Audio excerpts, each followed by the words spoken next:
amigo e minha amiga. Deus seja louvado através de nossa vida, amém? Hoje, capítulo 5 da primeira carta de Paulo a Timóteo.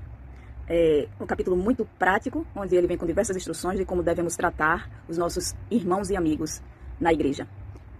Como devemos tratar os anciões, com todo respeito, né? Anciões e presbíteros, como se fossem pais amorosos.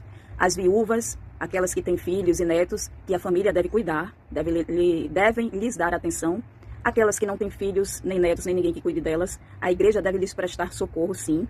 E devemos avaliar, né, cada situação. Algumas recebem aposentadoria, mas alguns precisam. Algumas senhoras, né, já idosas, sejam elas viúvas ou não, senhoras e senhores também, homens mais velhos, precisam muitas vezes de cuidados extras, né, cuidados extra. Né? Então, quem tem família, quem tem seus pais já idosos, ou entrando na idade de estarem um pouco mais velhos, né, cuidem de seus pais, cuidem de seus avós, para que esses não venham trabalhar até a morte, se cansar demais. Foram pessoas que cuidaram de vocês, tiveram carinho, né? Então, merecem uma atenção especial. E aqueles que não têm família, que a igreja cuide também desses, porque não é só a questão financeira que conta, mas às vezes essas pessoas precisam ser visitadas, precisam conversar. Elas não são descartáveis. São pessoas que serviram durante sua vida e agora precisam de atenção e de carinho. Sobre as mulheres mais velhas, diz que elas devem ser tratadas como se fossem mães. E também sobre os homens mais velhos, que devem ser tratados com respeito, não repreendendo esses homens em público, tendo maior carinho, como se fossem realmente pais e avós.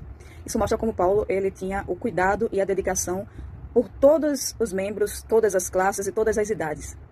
Veja que coisa séria Paulo fala aqui no verso 7, a respeito daqueles que abandonam aqueles que são de sua própria casa, né? Porque ele diz aqui, ó, que se alguma viúva tem netos ou filhos, que estes, os netos e filhos, aprendam a cuidados da própria casa e a recompensar os seus pais. Veja que coisa séria, né? Os pais que cuidaram, né? As avós que cuidaram a vida toda e que devem ser lembrados. Veja o que diz no 7. Olha como Deus leva a sério isso, né? O mandamento 5º, né? Honra teu pai e tua mãe.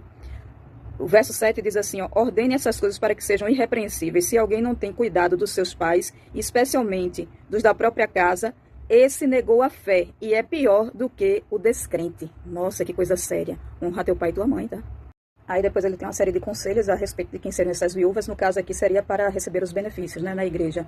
E ele diz para não incluírem as viúvas mais novas e tal. Mas aí são casos e casos. Hoje em dia, nós incluímos aqui nesses casos de viúvas, não só as viúvas. É porque na época de Paulo, as viúvas o marido morreu, eram quase abandonadas. Era uma época muito difícil para as mulheres. Hoje é diferente. Mas hoje nós não só temos as viúvas, temos as mães que são solteiras, mães solteiras, temos as mulheres divorciadas, abandonadas do marido, que não recebem nenhuma pensão nem nada. Então nós temos que ver, porque são casos e casos, devemos ter o olhar compassivo, crítico, porém compassivo. Depois, a partir do verso 20, ele vem com alguns conselhos, né? Conselhos diversos. Alguns deles são específicos para a igreja de Éfeso, tá certo? Agora, um tema polêmico que vem aqui, né? Dentre tantos temas polêmicos que encontramos, mas quem faz a polêmica somos nós. Aqui no verso 23 diz, não beba somente água, beba também um pouco de vinho por causa do seu estômago e das suas frequentes enfermidades. Como eu sempre venho dizendo desde o começo, estejam atentos ao contexto e às épocas. Paulo, aqui alguns sustentam a questão de que pode beber moderadamente por conta desse ponto aqui que Paulo fala, que ele diz que Paulo está incentivando Timóteo a beber álcool. E outros acreditam que esse álcool aqui, esse vinho que ele fala aqui é apenas o suco de uva não fermentado. Em todo caso, Paulo não estaria se contradizendo, ele não iria dar um conselho que contradissesse o que ele falou anteriormente. Portanto, nem Paulo ia se contradizer e muito menos Deus se contradiz. A Bíblia aconselha justamente o contrário. Isso a gente pode ver em Provérbios 21 e também Provérbios 23, do 29 ao 32. Então, vocês podem conferir o que a Bíblia fala a respeito do álcool. E durante todo, do Velho ao Novo Testamento, você vai encontrar palavras em que o álcool é desaconselhado. Gostaria de ler um trecho aqui, que é até uma resposta que o nosso querido Rodrigo Silva, ele também expõe no seu canal, né, no YouTube. E diz assim, ó, esse trecho. Uso moderado de bebida alcoólica é aceitável? E ele fala a resposta aqui. Acompanhe comigo. Na antiguidade, os poços profundos eram raridade, a água para beber costumava vir de cisternas abastecidas com a água da chuva. Elas constantemente ficavam contaminadas com bactérias que originavam frequentes enfermidades no estômago, como disenteria e diarreia, e em vez de beber somente água, misturavam com um pouco de vinho para torná-la potável. O vinho que Paulo se refere não era preparado conforme as modernas técnicas de fermentação e envelhecimento que deixa com teor alcoólico razoável. era feito com uvas passas e, portanto, muito doce. Como na época não se conhecia a pasteurização, era inevitável que fermentasse com o tempo. Porém, mesmo assim, quando diluído na água, tinha um teor alcoólico muito baixo, somente semelhante ao de bebidas lácteas fermentadas ou o kefir, que são incapazes de prejudicar a saúde e embriagar.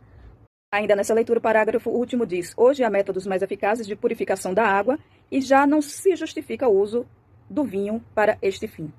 Seguindo para o final, com o verso 24 da Bíblia e o 25, que diz que o pecado de alguns são notórios, né, são bem visíveis, e o de outros só se manifestarão no dia do juízo. Também a mesma coisa são as obras boas, né? Elas têm algumas que ainda não são evidenciadas, mas Deus as evidenciará.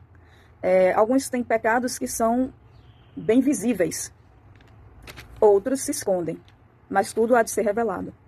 Então, que nós possamos guardar o nosso coração e a nossa mente, para que no grande dia do juízo, no grande dia da vinda de Jesus, nós sejamos servos bons e irrepreensíveis.